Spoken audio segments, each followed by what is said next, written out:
So get this, in the 1890s, there was a global bike race.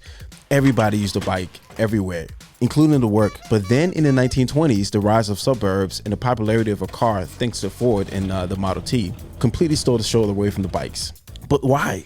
We didn't have to neglect the bikes. We could have kept the bike in because it's a different mode of transportation, right? Just like a car is, just like a train is, and just like a plane. We don't fly everywhere we need to go, and we don't take the metro everywhere, right? We use them as a multimodal source of transportation. And we should have continued to do that with bike, but instead we turn it into this recreational activities. And I know you're thinking, well, why do we need to keep bikes?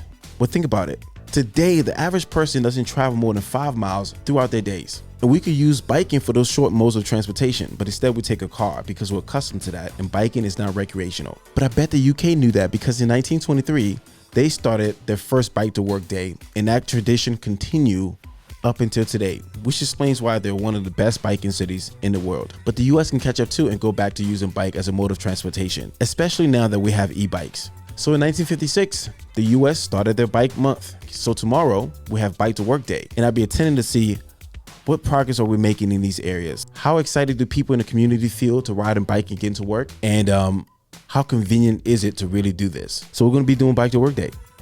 Let's go and check it out.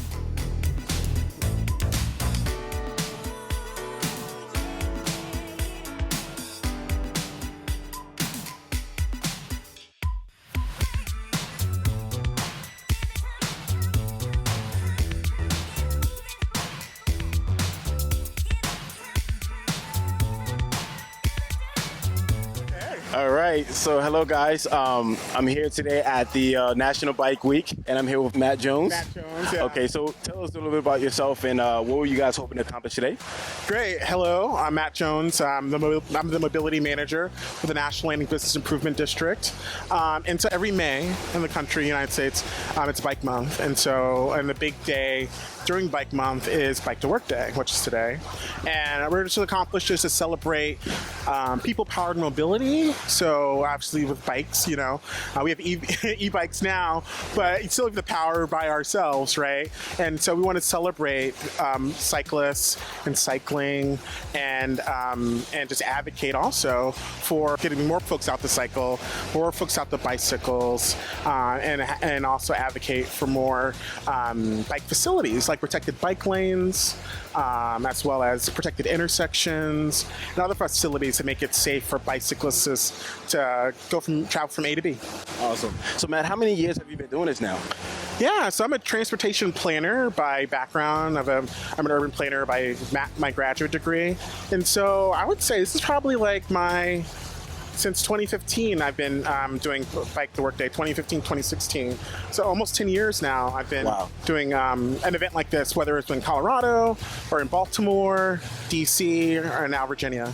Wow. So I'm pretty sure you've collected a lot of data. Would you say there's been an uptrend? In which cities would you think that is happening the most? I think it's an uptrend across the country, really, because I feel like after the pandemic, we saw, during the pandemic, we saw a lot of people buying bikes, right? You want to get out and about. And so, anecdotally, bicycle shops couldn't get bicycles in because they're flying off the shelf so frequently. And so, so we have seen an uptick in cycling. Even with our event today, we were always looking at how we did last year for registrations. We're up from last year, which is really exciting. And we just saw a lot of great camaraderie out here today. So I think the future of cycling is bright. And do you find that there's any challenge in people following this trend? I don't think so. I mean, there's barriers to entry always. You have to know how to ride a bike. And I feel like some folks, that wasn't something about their childhood, or they never got around to it, or things like that. And so, and I think that's one of the things. And so we often partner with organizations like the Washington Area Bicyclist Association, commonly called WABA, and they have adult learn to ride classes that folks can sign up for, that maybe they wanted to get refreshed on riding bikes, or maybe they never even learn. And so they can be a cyclist and hop on a bike and go wherever they need to go. Awesome. Thanks, Matt. So would you consider today's event a success? A big success. Yeah, it's our new location, our new revamped water park. This park was redeveloped over the last year, and so with our it's a beautiful park with a lot of great amenities like the fountains and splash pads and food vendors, things like that. So I'm glad that we could use this park for the Bike to Work Day, and I think it was a big success. Everyone walked away happy. Awesome. Thank you so much for doing this. I appreciate it. You're welcome. All right. So thank you for doing this with me. Yeah. So do you mind telling me your name and where do you work? My name is Ty Trejo, and I'm an attorney at Williams & Connolly, a private firm downtown. So I do a hybrid train bike.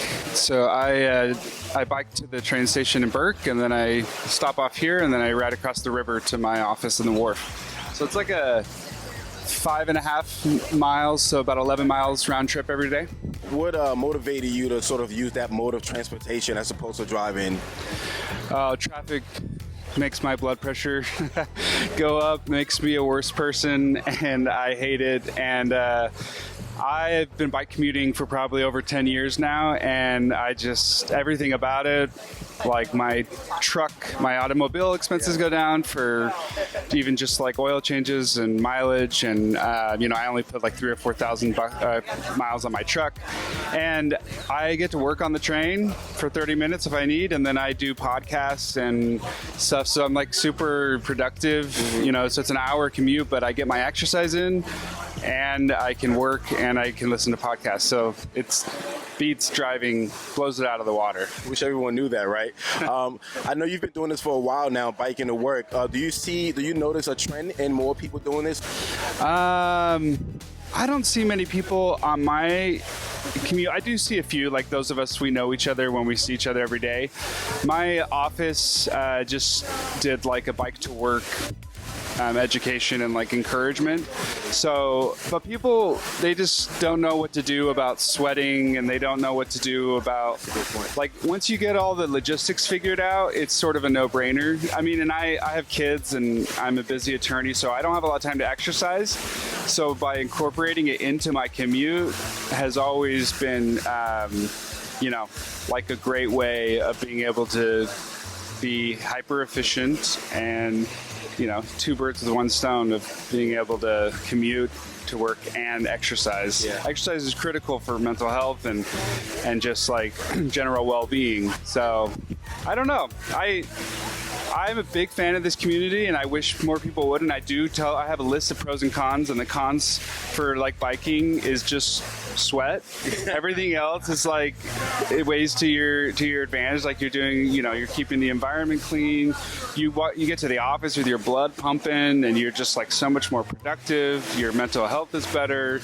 Your, like I said, the automotive expenses go way down. So I try to convince people, but they just haven't figured out the logistics. Like I have stretchy pants, you know what I mean? I've got everything I need as far as like in order to make it really doable. So if you like try to figure all that out, then you can do it. But I think people are reticent to.